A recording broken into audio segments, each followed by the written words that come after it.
नमस्कार, मैं डॉक्टर शैलेंद्र शर्मा आपका स्वागत करता हूं। आज का हमारा टॉपिक है तीनों दोषों के कर्मों के ऊपर।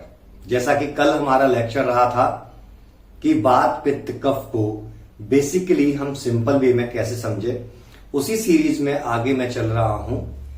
ये है हमारे कर्म और इन कर्मों को जानना हमारे लिए बहुत आवश्यक है। तो सबसे पहले मैं वात दोष के कर्मों के बारे में बात करूंगा। जैसा मैंने प्रीवियस वीडियोस में आपको बताया है कि वात दोष हमारी बॉडी में जितनी भी मूवमेंट होती है उसके लिए सबसे ज्यादा रिस्पॉन्सिबल दोष होता है। साथ में हमारी बॉडी को डिस्ट्रॉय करने वाला भी दोष होता है।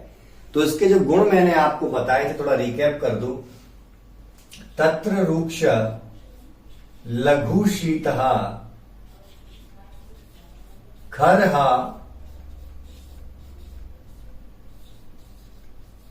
तत्र रूक्ष लघु शीतः खरः सूक्ष्म श्लवनिलः। सूक्ष्म, ये इसके गुण होते हैं बेसिकली, और इन्हीं गुणों में उतार चढ़ाव के जरिए ये वात दोष का डिस्टरबेंस होता है, जिसको हम बोलते हैं वात में वृद्धि या वात में कमी। अब इसके कर्मों में एक कर्म आता है वायु तंत्र यंत्र धरा। अब इससे आप क्या समझेंगे? वायु तंत्र यंत्र धरा से आप क्या समझेंगे? वायु तंत्र यंत्र धरा, इस पॉइंट को अगर मैं क्लियर करना चाहूं तो ये पॉइंट जो होता है, यदि आप बोर होते हो मेरे लेक्चर में तो कमेंट कीजिए, मैं थोड़ा और पढ़ाने का अपना तरीका चेंज करूंगा। हमारा मुख्य उद्देश्य है बेसिकली दोषों को समझना, आयुर्वेद की फिजियोलॉजी समझना, उसके बेसिस पर अपने बीएमएस यदि आप कर रहे हैं तो बीएमएस में अच्छा लिख करके आना, पीजी की तैयारी कर रहे हैं तो पीजी में अच्छे तरीके से क्वेश्चन सॉल्व करना, और यदि आप क्लिनिकल प्रैक्टिस करना चाहते हैं या कर रहे हैं तो उसमें एक अपग्रेडेशन लेकर के आना। तो वायु से यंत्र तंत्र धरा का मतलब होता है कि वायु जो होती है, वायु तंत्र मीन्स होता है सिस्टम, यंत्र मीन्स होता है उसके पार्ट्स या मशीनरी बोल सकते हैं। अब आप कहेंगे बॉडी में मशीनरी कहां से होगी डॉक्टर साहब, क्यों फेंक रहे हो? देखिए, समझने के लिए इन शब्दों का प्रयोग करते हैं। मैं बहुत टिपिकल शब्दों में चला जाऊंगा तो फिर आप उस चीज को नहीं समझ पाएंगे। वही चीज हो जाएगी जो कॉलेज में पढ़ाया आपको उस तरीके से। मैं वो उस तरीके से नहीं समझाना चाहता। मैं चाहता हूं कि आपको ये चीज बहुत बेसिक से आनी चाहिए, जिससे आप अपने पेशेंट्स को अच्छे तरीके से समझ पाए, अपने शास्त्र को अच्छे तरीके से समझ पाए और अपनी चिकित्सा में बेटर कर सके। लेकिन पहले इसको समझाने से पहले मैं आपसे कुछ अपनी तरफ से बिहाफ में मांगना चाहता हूं। पहला कि चैनल को सब्सक्राइब कर दीजिए। वीडियो देखने से कुछ नहीं होगा। मैं रोज रोज वीडियो ग्रुप पर या अन्य जगहों पर शेयर नहीं कर सकता, और हो सकता है कि आज के बाद मैं शेयर ना करूं। आपको समय मालूम है कि रोज वीडियो डलते हैं, नाइट में वीडियो अपलोड होते हैं, कभी व्यस्तता के कारण वीडियो अपलोड नहीं हो पाता है, तो उसके लिए माफी चाहूंगा। तो आप यदि चैनल को सब्सक्राइब करेंगे तो आपको नोटिफिकेशन मिलेगा, आपके पास मैसेज आएगा कि ये वीडियो अपलोड हो चुका है। और यदि आप नहीं करते हैं सब्सक्राइब तो सॉरी, आप इन वीडियोस को मिस कर देंगे और चैनल को ढूंढना मुश्किल पड़ जाएगा। दूसरा, वीडियो को शेयर कीजिए अपने साथ के लोगों के साथ, ताकि वो आयुर्वेद को सीख सकें। ज्यादा मैं ज्ञान नहीं दूंगा, इस ज्ञान को ज्यादा देते हैं। ये ज्ञान आवश्यक नहीं है। आप इतने समझदार हैं कि आपको यदि आवश्यकता लगती है कि ये चैनल आपकी चीजों की पूर्ति कर रहा है, आपको कुछ हटके दे रहा है, तो आप इसको वैसे ही सब्सक्राइब करेंगे। तो वायु तंत्र यंत्र धरा से अर्थ होता है सिस्टम। सिस्टम आपकी बॉडी में क्या है? 7 सिस्टम बेसिकली हम बात करते हैं। सिस्टम में आता है आपका डाइजेस्टिव सिस्टम, आपका स्केलेटल सिस्टम, आपका नर्वस सिस्टम, ऐसे करके बॉडी के 7 सिस्टम है। कार्डियोवास्कुलर सिस्टम हो गया, रेस्पिरेटरी सिस्टम हो गया। ये सारे सिस्टम्स को, इन सारे सिस्टम्स को वायु रेगुलेट करती है। रेगुलेट समझिएगा, ये सिस्टम्स काम कैसे करेंगे? ये कमांड देने के लिए वात दोष है। मैंने पहले बोला बात से अर्थ आप गति को लेकर के चले, बॉडी के अंदर या बॉडी के बाहर जो भी गति है वो वात दोष के कारण है, इसके अलावा कुछ नहीं है। और इस गति को यदि आप समझ गए तो बॉडी के अंदर हो रहे चेंजेस को आप समझ जाएंगे। तो इसमें सिस्टम, तंत्र माने सिस्टम और यंत्र माने पार्ट्स। यंत्र मतलब अब इस सिस्टम के अंदर, डाइजेस्टिव सिस्टम के अंदर क्या क्या आता है? इंटेस्टाइन आ गया, लिवर आ गया, पैंक्रियाज आ गया, डिफरेंट टाइप ऑफ ऑर्गन्स इसके अंदर आ गए। इन सारे ऑर्गन्स को बैलेंस में काम करवाना कि बहुत ज्यादा ना तो लिवर परेशान हो ना ही इंटेस्टाइन। फॉर एग्जाम्पल, यदि आंतों के अंदर ड्राइनेस बहुत आ जाती है, रूक्ष गुण आ जाता है, तो हमें सिंपल सा कॉन्स्टिपेशन हो जाएगा। इससे क्या हो सकता है? पाइल्स डेवलप हो सकता है। यदि इंटेस्टाइन के अंदर रूक्ष प्लस शीत गुण बढ़ जाएगा या इसका प्रकोप बढ़ जाएगा वात दोष का, तो आपको क्या हो सकता है? विषमाग्नि हो सकती है। विषमाग्नि हो सकती है मतलब कभी भूख अच्छी लगेगी, कभी बेकार लगेगी। तो ये विषमाग्नि के बारे में कहां बताया गया है? गृहिणी चैप्टर में। तो गृहिणी रोग भी हो सकता है वात दोष से रिलेटेड। ठीक इसी प्रकार ये वायु आपके नर्वस सिस्टम पे चली गई तो क्या क्या प्रॉब्लम हो सकती है? अब अंदाज लगा सकते हैं।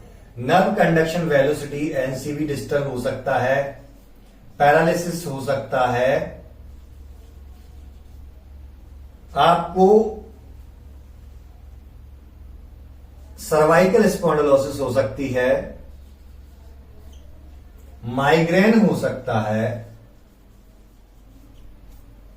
बहुत सारे रोग हैं जो इससे हो सकते हैं। तो वायु का कार्य क्या है?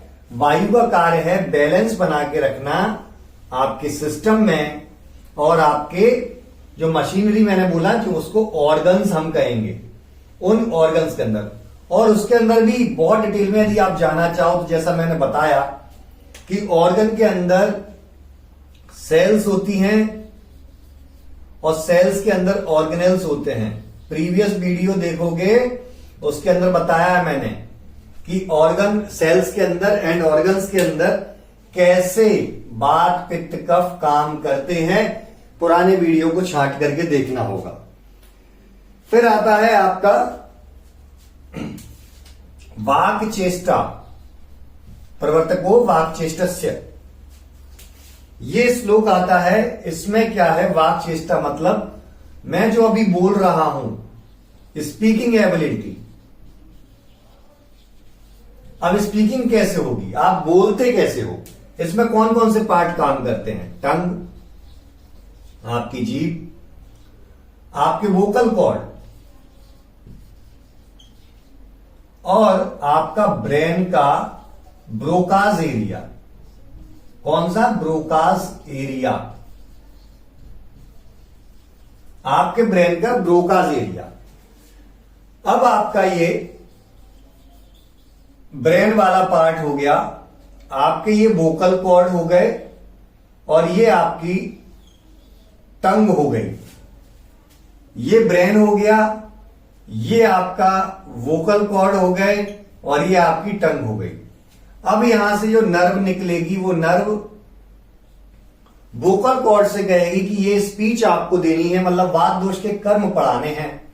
मेरे यहां पे चल रहा है ना, पहले यहां से नहीं चल रहा तो अपनी पुस्तक में से देख के मैं बताऊंगा। पुस्तक से देखूंगा तो मेरा ब्रेन एनालिसिस करेगा, और ब्रेन एनालिसिस करेगा तो क्या होगा?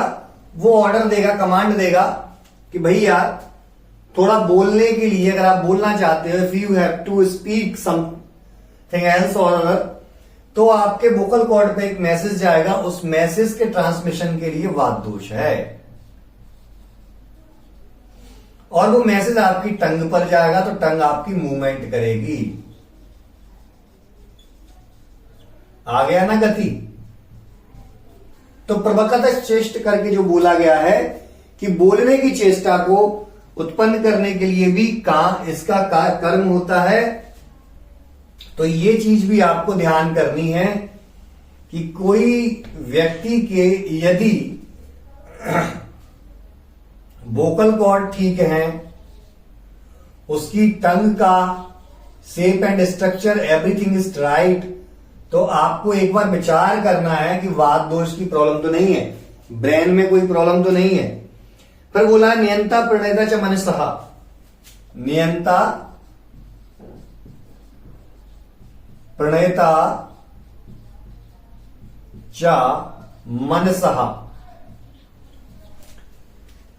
कुछ पेशेंट्स होते हैं, जैसे मैं आपको एग्जांपल दूं, सिजोफ्रेनिया का पेशेंट है। सिजोफ्रेनिया के पेशेंट को मेंटल डिसऑर्डर पर थोड़ी चर्चा करना चाहूंगा। चारों तरफ सब कुछ ऐसा दिखता है कि कोई मुझसे बात कर रहा है, कोई यहां जा रहा है, कोई इधर है, मतलब भूत प्रेत टाइप की चीजें दिखती हैं।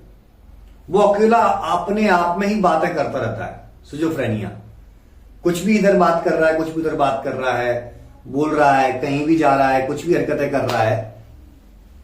आपको लगता नहीं है कि इसके अंदर से जो नियंत्रण जो है, नियंत्रण को हटा दिया गया है और मन उसका बावला हो रखा है। उसका मन इतना परेशान है कि उसे पता ही नहीं है वो किस दुनिया में जी रहा है, क्या कर रहा है। तो आपके मन को अति चंचल या अल्प चंचल, उसकी गति को कम करने का, बैलेंस करने का काम भी किस पे है? वात दोष पे।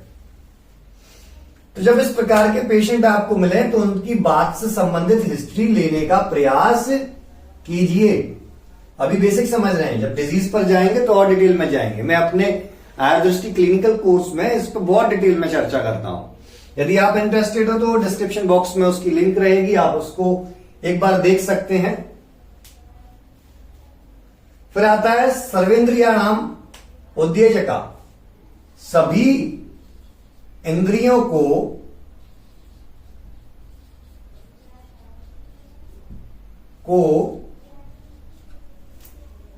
उसके काम में लगाना, कर्म में लगाना। सभी इंद्रियों को, आपकी कौन सी स्पेशली 5 सेंसरी ऑर्गन्स पे काम करते हैं। आंख हो गई, जीभ हो गई, नासा हो गई आपकी। इस प्रकार से जो 5 हमारी ज्ञानेंद्रियां हैं, उन 5 ज्ञानेंद्रियों से उसके सारे कर्म करवाना है, चाहे कर्ण क्यों ना हो गया हो आपका। कान के अंदर यदि सुनाई कम देने लगे या कर्णनाद होने लगे या जिसको हम बोलते हैं शंख की ध्वनि होना, कर्ण छेड़ होने लगे, बांसुरी की ध्वनि होना, तो इस प्रकार के रोग में वात के बारे में थोड़ा आप विचार कर लें। मेरे पास एक पेशेंट आई थी जिनको कर्णनाद की समस्या थी और उन्होंने काफी डॉक्टर्स को दिखा लिया, ईएनटी सर्जन्स को, बट कोई रिलीफ नहीं आ रहा था। तो वहां पर स्टेपीज बोन में प्रॉब्लम आ रही थी, तो नर्व कंडक्शन वेलोसिटी यानी कंडक्टिव हियरनेस प्रॉब्लम थी उनको। तो वहां पर जब हमने वात दोष की चिकित्सा करना शुरू की, जिसमें अप्पा ने क्षार तेल का प्रयोग किया, वात शमन के लिए वात हरण कैप्सूल आता है, साउथ की कुछ कंपनियां बनाती हैं, और मैंने वात चिकित्सा जब की, साथ में रसायन थेरेपी भी उनको दी, तो उस पेशेंट का कर्णनाद बंद हो गया और कर्ण बाधिर्य की तरफ वो पेशेंट जा रहा था, वो कर्ण बाधिर्य भी उसका समाप्त हो गया। अब शरीर की सभी धातुओं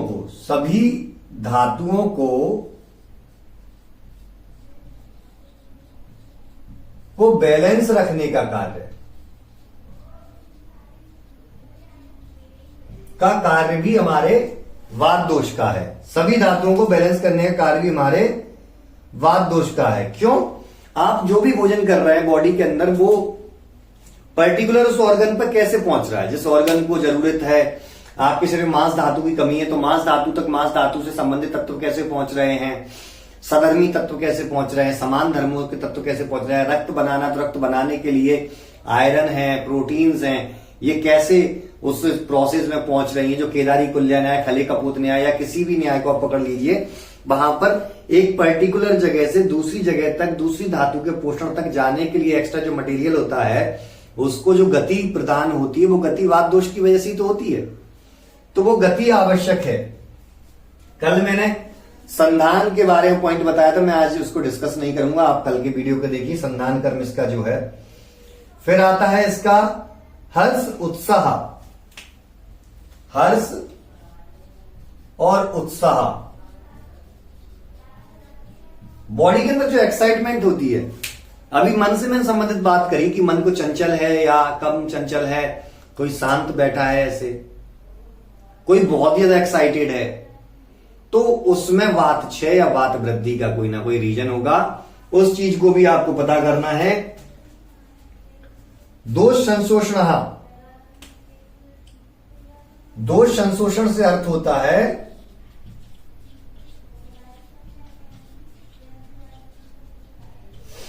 क्लेद का शोषण करने वाला।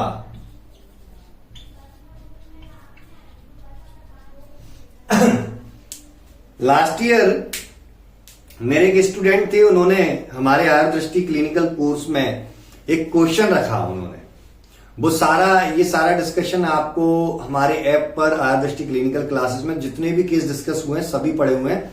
40 से ज्यादा वीडियोस उसमें पढ़े हुए हैं और उसमें जुड़ते ही जाते हैं वीडियो।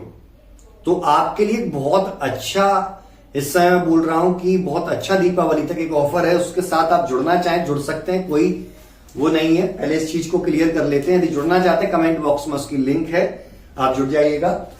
तो क्लियर से जो मैं बोला, दोष संशोषण, उस व्यक्ति को बहुत बार टॉयलेट उसको आ रही थी और टॉयलेट उसकी बिल्कुल सांद्र तरीके से थी, और टॉयलेट करने वक्त उसको जब वो जाता था तो वहां गाढ़ा गाढ़ा कुछ चिपचिपा टाइप का जमा हो जाता था। वो काफी समय से परेशान था। उन्होंने मेरे को पूरी हिस्ट्री दी, मुझे एग्जैक्ट हिस्ट्री याद नहीं है क्या थी, आप उस वीडियो के माध्यम से आपको मिल जाएगी, या फिर मैं कभी उस केस को फिर से रिवाइज करूंगा तो आपको मैं बताऊंगा। तो वहां पर उन्होंने पूछा सर इसमें क्या करना चाहिए। तब मैंने बोला कि आप क्लेद जो उत्पन्न हो रहा है, उस क्लेद का शोषण करने के लिए क्या कर सकते हैं, सॉरी क्लेद को खत्म करने के लिए क्या कर सकते हैं। 2 तरीके होते हैं, या तो उसका पाचन कर दीजिए, आप पाचन कर दीजिए, अग्नि का विचार कीजिए, अग्नि पर कार्य कर दीजिए, या फिर उसका शोषण कर दीजिए। पाचन की प्रोसेस में समय लग सकता है, शोषण बहुत जल्दी हो सकता है।